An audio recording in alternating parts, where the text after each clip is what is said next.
अस्सलाम वालेकुम my dear students. आज हम क्लासिफिकेशन टॉपिक को डिस्कस करेंगे।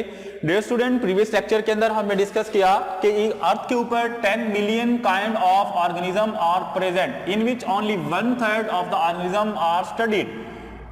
लेस देन 1/3 मतलब अबाउट 2 मिलियन ऑर्गेनिज्म हमने जो है वो स्टडी कर लिए हैं, that are plants are animal. Dear student, 2 million animals में से 2 मिलियन काइंड ऑफ ऑर्गेनिज्म में से 1.5 मिलियन जो है वो एनिमल्स को स्टडी किया गया है और 0.5 मिलियन प्लांट्स को स्टडी किया गया है। 0.5 million plants are studied according to the biologist. Dear student, इतनी बड़ी वैरायटीज को, इतनी बड़ी कलेक्शन को स्टडी करना it is very difficult for a biologist. 1.5 million animal को और 0.5 मिलियन प्लांट्स को स्टडी करना that is very difficult for a biologist. So इसके लिए बायोलॉजिस्ट ने जो मेथड अडॉप्ट किया है उसको हम कहते हैं क्लासिफिकेशन। अब हम देखते हैं कि क्लासिफिकेशन होता क्या है।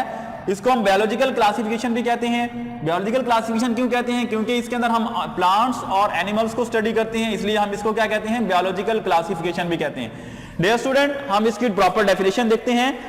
बायोलॉजिकल क्लासिफिकेशन का मतलब है कि ऑर्गेनिजम्स को, मतलब प्लांट्स और एनिमल्स को ग्रुप्स और सब ग्रुप्स के अंदर तकसीम करना, that is called as biological classification. But on their similarities and the differences, मतलब जो ऑर्गेनिज्म सिमिलर हैं, उनके जो एक्सटर्नल स्ट्रक्चर हैं या इंटरनल स्ट्रक्चर उनके अगर सिमिलर हैं, उनको एक ही ग्रुप के अंदर रख दिया जाए और उनकी डिफरेंसेस जो हैं उनको दूसरे ग्रुप के अंदर रख दिया जाए।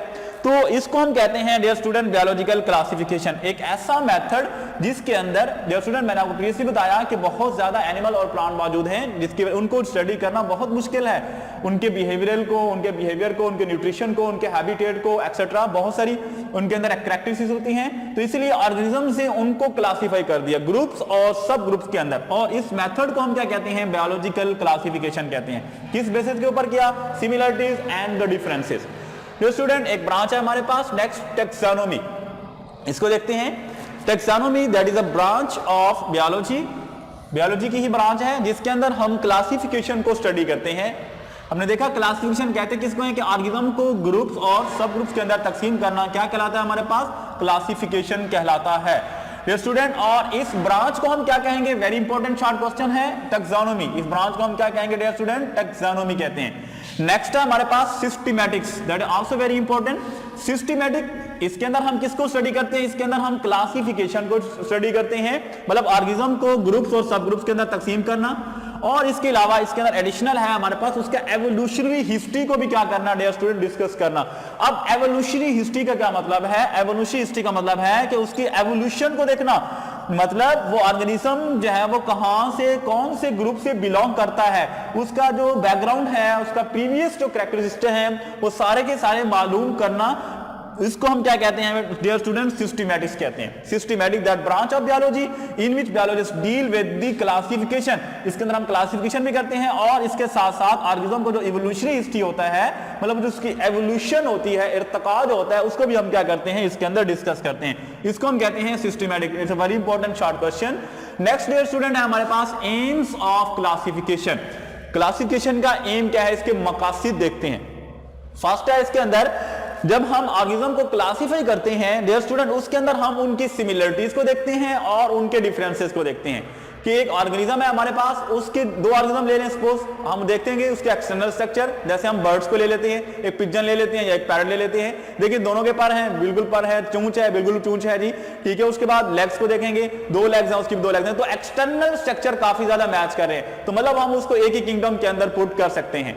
तो इस तरह से हम उनके अंदर सिमिलरिटीज को देखेंगे और इसके अलावा हम उनके डिफरेंसेस को देखेंगे। इस बेस के ऊपर हम ऑर्गेनिज्म को क्या करेंगे डियर स्टूडेंट? उसका जो है वो एक ग्रुप बनाएंगे to determine the similarities and the differences among the organism, जिसकी वजह से वो जो ऑर्गेनिज्म होता है उसको स्टडी करना क्या हो जाता है डियर स्टूडेंट? आसान हो जाता है, so that they can be studied easily. Second इसका एम क्या है? To find the evolutionary history of the organism. Dear student, इसका मतलब है evolutionary history of the organism कि वो जो ऑर्गेनिज्म है वो एवोल्यूशन, मतलब वो किस तरह से कॉम्प्लेक्सिटी उसके अंदर आई, स्टार्ट में वो किस तरह से था, उसके अंदर कौन कौन सी चेंजेस आई, उस चेंजेस को भी डिस्कस करना है कि प्रीवियस इसके अंदर किस तरह से था। जैसे एक हमारे पास एग्जांपल है स्नेक की। स्नेक को जब हम डिस्कस करते हैं तो स्नेक के स्टार्ट के अंदर इसकी लेग्स मौजूद थी, लेकिन इसके वेटेज की वजह से इसकी लेग्स को इसके अंदर एवोल्यूशन आ गई। इसकी लेग्स अब आपको जो है निशान तो नजर आते हैं, लेकिन इसकी लेग्स प्रॉपर नजर नहीं आती। ये एक एवोल्यूशन है, मतलब ये चेंजेस हैं। ये नहीं होता कि आप जहरी से ऑर्गेनिज्म को देखें और उसको ग्रुप के अंदर तकसीम कर दें, नहीं, उसका एवोल्यूशनरी हिस्ट्री भी आपको मालूम होना बहुत जरूरी है। तो तब जाकर आप उस ऑर्गेनिज्म की क्लासिफिकेशन कर सकते हैं और उसके अंदर एवोल्यूशन को भी आप क्या करेंगे डियर स्टूडेंट देखेंगे। होप सो आपको लेक्चर समझ आ गया होगा। इंशाल्लाह नेक्स्ट लेक्चर के अंदर हम बेसिस ऑफ क्लासिफिकेशन को डिस्कस करेंगे। Thank you so much. Allah Hafiz.